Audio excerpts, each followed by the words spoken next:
Primera parte. Durante el siglo XIX, medidas de trabajo durante esta época. Primero, sistemas esclavistas, en donde el ser humano era propiedad de otro para trabajar sin salario. Segundo, sistemas obreros, en la que el trabajo es remunerado y trae consigo la explotación de los trabajadores por los capitalistas, dueños de los medios de producción. Durante la independencia se busca la libertad total. La primera constitución de 1830 establece la protección de los indios, clase más trabajadora junto a los negros, dejándolos en manos de la iglesia. Presidencia de Flores. Se mantuvo el régimen de las haciendas, se mantuvo el concertaje de los indios, pago de diezmos y maltrato de los indios y negros. Los jueces sancionaban a través de las cárceles y azotes. Para solventar al Estado se cobra el impuesto a los indios, impuesto aduanero, diezmo y se da el cobro del papel sellado. Presidencia de Rocafuerte. Bajo esta perspectiva consideró al trabajo productivo como responsabilidad del gobierno en la medida en que éste debía generar las condiciones necesarias tanto para la producción como para la libre circulación de productos de la agricultura y la industria.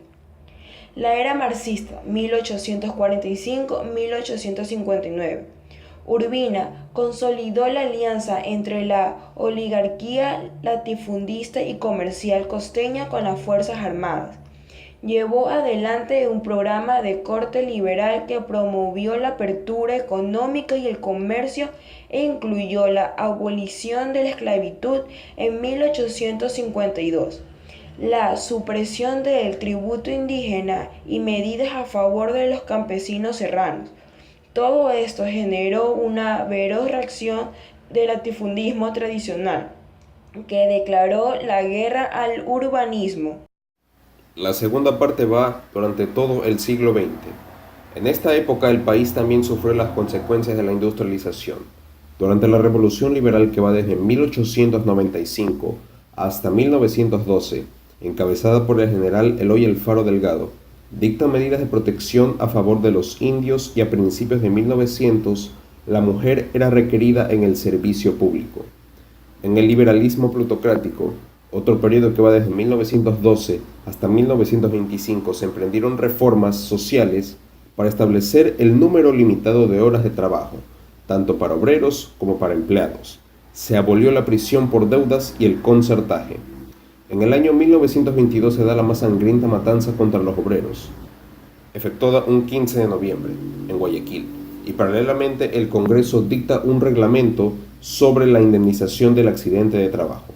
La Revolución Juliana, llevada a cabo el 9 de julio de 1925, favoreció posteriormente a los trabajadores, ya que estos dictaron numerosas leyes y se creó el Ministerio del Trabajo.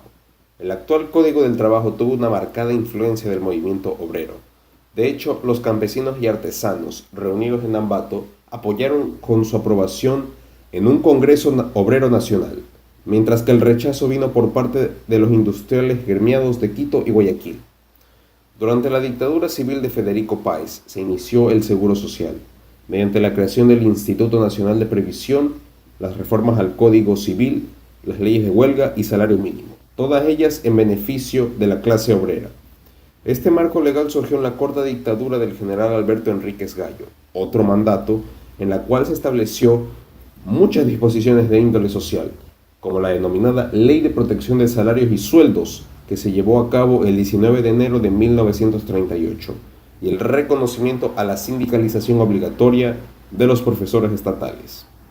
El 5 de agosto de 1938 se expide el Código del Trabajo, que con el tiempo ha sufrido modificaciones.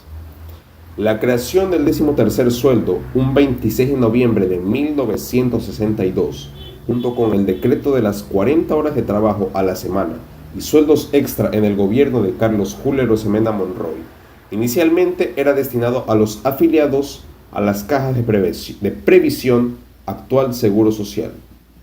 A mediados de los años 60, la Junta Militar de Gobierno emprendió la reforma agraria, proceso el cual se otorgaron tierras a los campesinos e indígenas. Para los años 70 se dio el boom petrolero que incrementó las importaciones.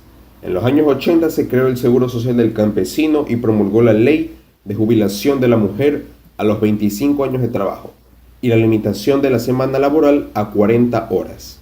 En las décadas posteriores se dispone de la entrega del 15º sueldo de 1979 y del 16º sueldo de 1992, los que terminaron siendo unificados e incorporados a las remuneraciones de los trabajadores privados a partir de la vigencia de la Ley para la Transformación Económica del Ecuador desde el 13 de marzo del 2000.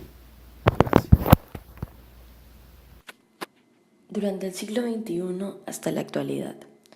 En la presidencia de Rafael Correa 2007 al 2017 se han aumentado 10 fuertes medidas laborales como el aumento del salario básico, la incorporación de las trabajadoras domésticas en el grupo de personas que reciben este valor, la penalización de la no afiliación, los mejoramientos de sueldo base para los trabajadores de determinados sectores, la ampliación del salario digno. El régimen asegura que a través de estas decisiones se ha buscado mejorar las condiciones de vida que tenían los trabajadores, las cuales han calificado como precarias.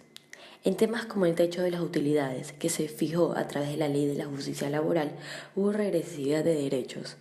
Esto será tema de rechazo durante la marcha del Día del Trabajo, prevista para hoy y organizada por grupos que conforman el Frente Unitario de Trabajadores, conocido como FUT. Ecuador mantiene una tasa de desempleo de un dígito al haber alcanzado en el primer trimestre 5,8%.